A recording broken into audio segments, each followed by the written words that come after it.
अस्सलाम वालेकुम दोस्तों, क्या हाल चाल है। उम्मीद है कि सब खैरियत से होंगे और सब अच्छे अच्छे कामों में बिजी होंगे। एक बार फिर से आपके मेरे चैनल गार्डनिंग विद वसीम में खुश आमदीद। आज हम जिस टॉपिक पे बात करने वाले हैं वो है कि आप पौधों की ग्रोथ को तेज़ कैसे कर सकते हैं। अक्सर गार्डनर का यही मसला होता है कि उनके पौधों की ग्रोथ रुक जाती है। तो आज मैं इस वीडियो में आपको बताने वाला हूँ कुछ अहम टिप्स कि जिससे करने के बाद आपके पौधों की ना सिर्फ ग्रोथ तेज़ होगी बल्कि उन पर फ्लावरिंग भी होगी। अगर फल वाले हैं तो वो फल भी आएंगे। तो वीडियो को एंड तक देखना है। वीडियो अच्छी लगे तो लाइक करें और चैनल को सब्सक्राइब भी कर लें। तो चलिए जी वीडियो को शुरू करते हैं। सबसे पहले नंबर पर आपने जो इस बात का ख्याल रखना है कि आपने देखना है कि पौधा को कितनी धूप मिल रही है। हर पौधे को उसके हिसाब से धूप की ज़रूरत होती है। अगर आपने छत पर पौधे लगाए हुए हैं तो इनको कम से कम 4 से 5 घंटे की धूप लाजमी मिलनी चाहिए। अगर पौधों को कम धूप मिलेगी तो फिर भी आपके पौधों की ग्रोथ रुक जाएगी। इसलिए पौधों को उसकी नौइयत के हिसाब से धूप में रखना चाहिए। कुछ पौधों को ज़्यादा धूप पसंद होती है, उनको फुल धूप में रखें, और कुछ को हल्की दरमियानी धूप पसंद होती है तो उनको आप उसके हिसाब से छाँवदार जगह पर रखें। हो सके अगर जून जुलाई का धूप है तो आप पौधों के ऊपर नेट का इस्तेमाल लाजमी करें। इसके बाद बात करते हैं मिट्टी की। तो आपने मिट्टी अच्छे से इस्तेमाल करनी है, बाल मिट्टी इस्तेमाल करनी है। नरम मिट्टी नरम होगी तो आपके पौधे की ग्रोथ डबल होगी। आपने मिट्टी में 50% मिट्टी और इसमें आपने डिकम्पोस्ट की हुई गली सड़ी आपने गोबर इस्तेमाल करनी है। और कोकोपीट अगर आपके पास है तो वो भी आप इस्तेमाल कर सकते हैं। रेत का इस्तेमाल करें।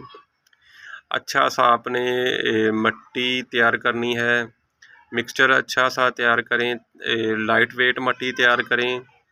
मिट्टी तैयार करने के बाद आपने एक बात का ख्याल रखना है कि नीचे ड्रेनेज होल लाजमी रखना है, जिससे जो अज़ाफ़ी पानी हो नीचे निकलता रहे। आपकी मिट्टी अच्छी होगी तो आपके पौधों की ग्रोथ तेज़ होगी। अगर ऊपर से मिट्टी सख्त होगी तो फिर भी आपके पौधों की ग्रोथ रुक जाएगी।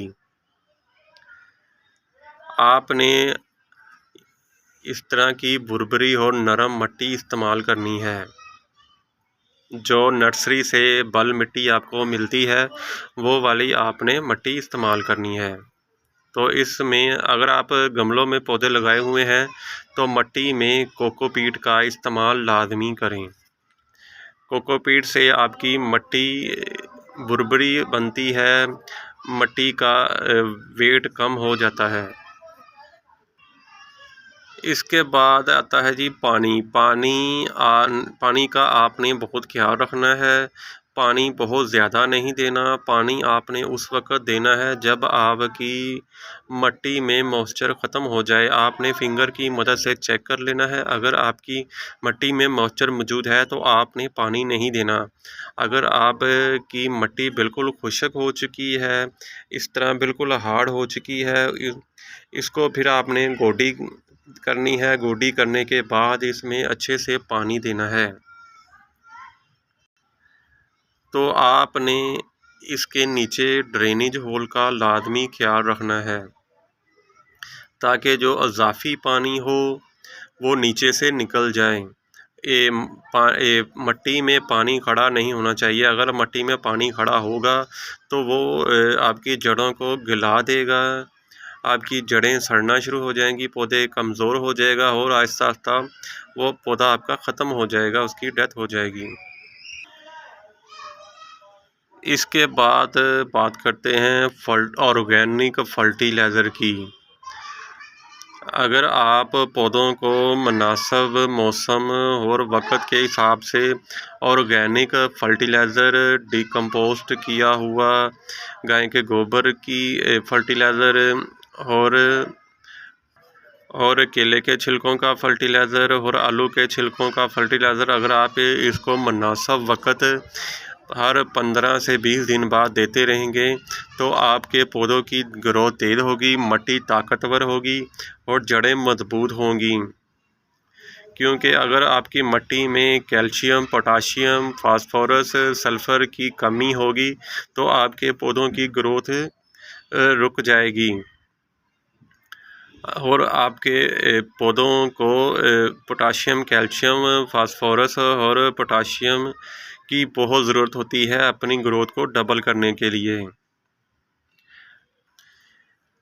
इसके बाद बात करते हैं कि गमले के साइज़ की। और अगर आपके पौधे की हाइट बहुत ज़्यादा हो चुकी है और उस गमले में लगे हुए आपके पौधा 2 से 3 साल का हो चुका है तो आपके पौधे की ग्रोथ रुक गई है, तो इसका मतलब है कि अब आपके गमले का साइज़ छोटा है। तो उसमें आपके पौधे की जड़ें बॉन्ड हो चुकी हैं जिसकी वजह से पौधे ने अपनी ग्रोथ रोक ली है।